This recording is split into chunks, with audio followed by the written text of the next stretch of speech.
It's Talk Funny, a podcast by Mark Bailey and other comics from all over. We ended up in Japan because we wanted to be asked if water is delicious, over and over again.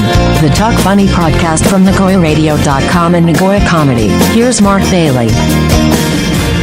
And we're back with another edition of Talk Funny, brought to you by Nagoyacomedy.com and Nagoyaradio.com. You can reach us, comments, assportjapan@yahoo.com. Also go onto iTunes and leave a comment. Give us 5 stars and then trash us. That's fine. But give us 5 stars and then say whatever you really want to say. And we do read those comments, but only the good ones. And we're here again with Chris.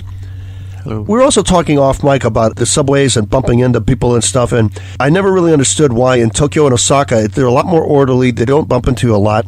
And if they do bump into you, a lot of times, especially in Tokyo, they'll kind of bow. Because they, and there's like 5 times the population or more of Nagoya, and they don't bump into everyone. And here at Nagoya, there could be one other person at Nagoya Station, and he's going to bump into you because he's not paying attention. He's just basically a country farmer who was dropped into the middle of the metro. But what do you have experiences with bad? I think we were talking about bad subway design. Yeah, just bad designs of the way the exits and the entrances are, or how they funnel. Like there's a subway here. It's called the Meijo line. And it says counterclockwise, clockwise. But then some stations, there's 4 entrances to get to the same area. Why do you need 4 entrances? Yeah, there's people coming and going, and it's very crowded. But which one do I need to go to? Just put counterclockwise, clockwise. Japanese and English. That's fine. I think it was Shinjuku Station in Tokyo. I was so used to the Nagoya small area stations that I got lost in Shinjuku. I couldn't find the exit. It was like 40B or something was the exit. And I actually had to take a taxi to get to the other side of Shinjuku Station to meet somebody. Because if I went through, I was going to be late. I took a taxi. Longer, yeah. It took 10 minutes by taxi. It would take 20 minutes by walking. And I got lost a bunch of times. So what I have to do is take pictures.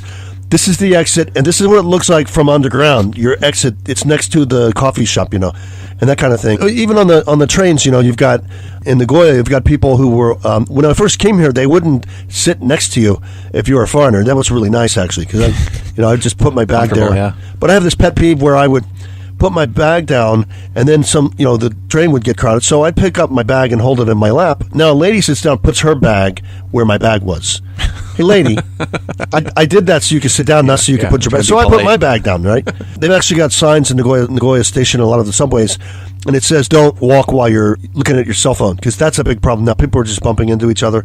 And they even have, in Japan, now they have pedestrian collision insurance. You seen that? No. If you bump into someone or you knock an old lady off her bicycle, there's insurance, and you pay every month. And then if someone sues you or takes you, for a settlement, that insurance company will pay you. And I'm like, or you could just look out where you're going. Yeah. I mean, just normal, be responsible and look out for your own actions. I see so many people look at their cell phones all the time. I think we need an app that shows you what's directly in front of your cell phone. That's it. If you're just looking at that, and just be a glass. Live camera, something, And I often see this at the subway stations, like you've got these sharp corners and people are just running breakneck speed when they turn a corner.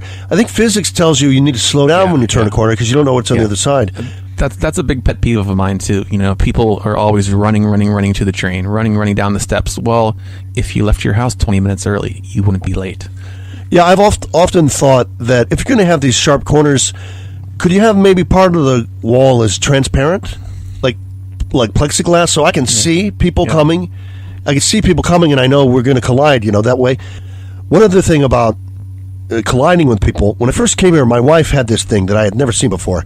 This practice that she did. She's on her bicycle, turning a 90-degree corner. She doesn't slow down. She just rings her bell and takes a sharp turn. Have you ever seen that? Yeah. And she's like, well, I ring my bell. I'm like, that doesn't help if I'm on the other side. I hear a bell, and then I get hit by it. Then you have to look what direction. Yeah, it's too late. Yeah. I hear a bell, and then I get hit by your bicycle. And I said, no.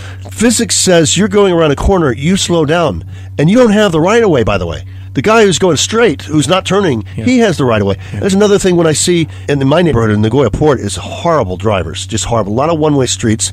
And it's general logic that you have a larger street and then you have some smaller streets that come into it. The smaller streets have to yield to the larger street. That's just logic. Yes. But they don't. They just jump out. It says to stop, tomare, but they just jump out. It's like, well, I didn't know a car was coming. Well, it's a street.